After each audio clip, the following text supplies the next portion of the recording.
एक काम करो मामा कि तू मुर्गा बन जाना, मैं बाबा बन जाऊं।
चंद्रमा से कहिए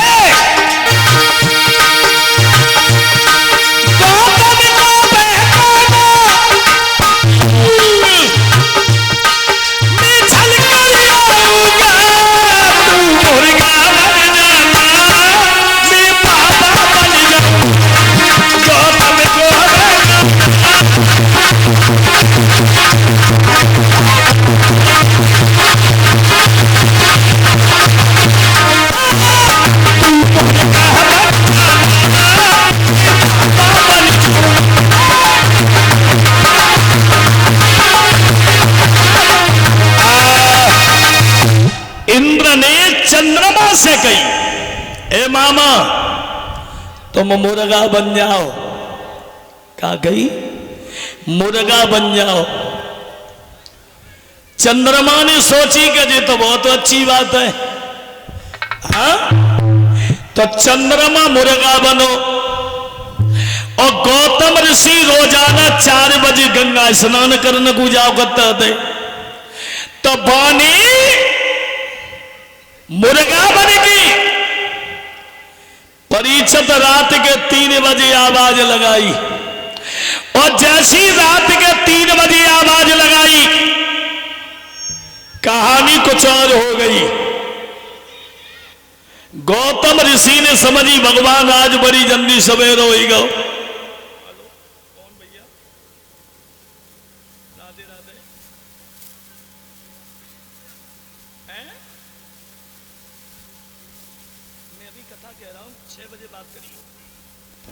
भैया कहानी कुछ और हो गई। बा मुर्गा नहीं चंद्रमा मुर्गा बनो है। और जैसे ही आवाज लगाई गौतम ऋषि रात के 3 बजे उनने समझी भगवान बड़ी जल्दी सवेर होएगा। कमंडल उठाओ और कमंडल उठाने के बाद जैसी वे गंगा में पहुंचे और गंगा पे पैर दिया तो गंगा झुझलाई की बोली है गौतम ऋषि से, तुमने हमें सोते से जगा दिया। अरे बाबा जी, गंगा बोली गौतम ऋषि से, अरे बाबा जी चोरी हो गई, बाबा जी चोरी हो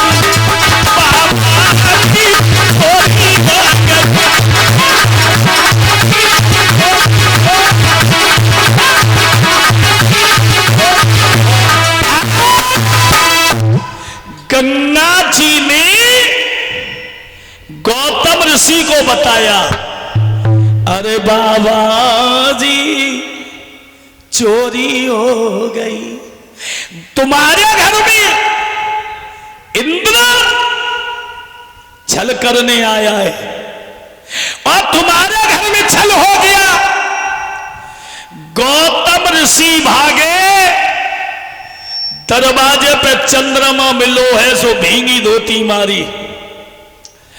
इंद्र भाग गया, अहिल्या को श्राप दे दिया, अहिल्या को श्राप दे दिया सो ये पत्थर बनी पड़ी है।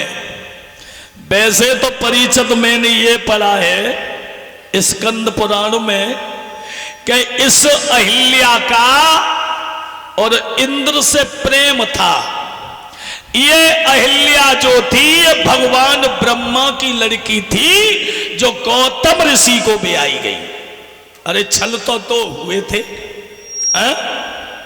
छल दो हुए। एक बार भगवान विष्णु जालंधर बने, वृंदा ने उन्हें पहचान लिया ये मेरा पति नहीं है। गौतम ऋषि ने ये कहा अहिल्या से, तूने ये ही नहीं पहचान पाया ये मेरा पति है या कोई गैर है? अरे तुझसे अच्छा तो पशु है। देखा ना, घर में भैंस पालते और कोई बहन बेटी रोज सानी लगाए भाई, रोज भैंस गुकारे और एक दिन माई के चली जाए और पड़ोसन से कह जाए कि हमारी धोतिया पहने के ने काट दियो, और अगर वो धोती पहने के कारण को जाए तो भैंस भी पहचान लेती है कि ये मेरी मालिकिन ना है। अरे धोती तो बदल गई जे हाथ ना बदले जाए। कई जाते हैं कि जी हो गई है इकातू, क्या कहते थे हाथ में इकातू। अहिल्या से ये कहा, फिर तेरे साथ में छल कैसे हो गया? अहिल्या को श्राप दे दिया कि तू पत्थर हो जा। ये पत्थर हो गई और पत्थर होने के बाद अब भगवान श्री राम से कहा, गुरुजी ने इसका उद्धार करो। भाई जिसे सजा मिली है तो छुटकारा भी है, उसे छूटना भी है। तो भगवान श्री राम ने तो गुरु विश्वामित्र के कहने से उसी अहिल्या का उद्धार किया।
कहां पहुंच गए?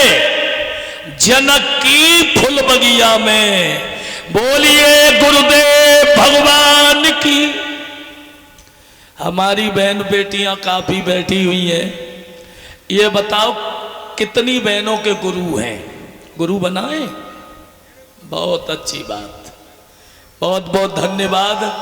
क्योंकि बिना गुरु के रास्ता सच्चा नहीं मिलता है, बिना गुरु के ज्ञान नहीं होता है।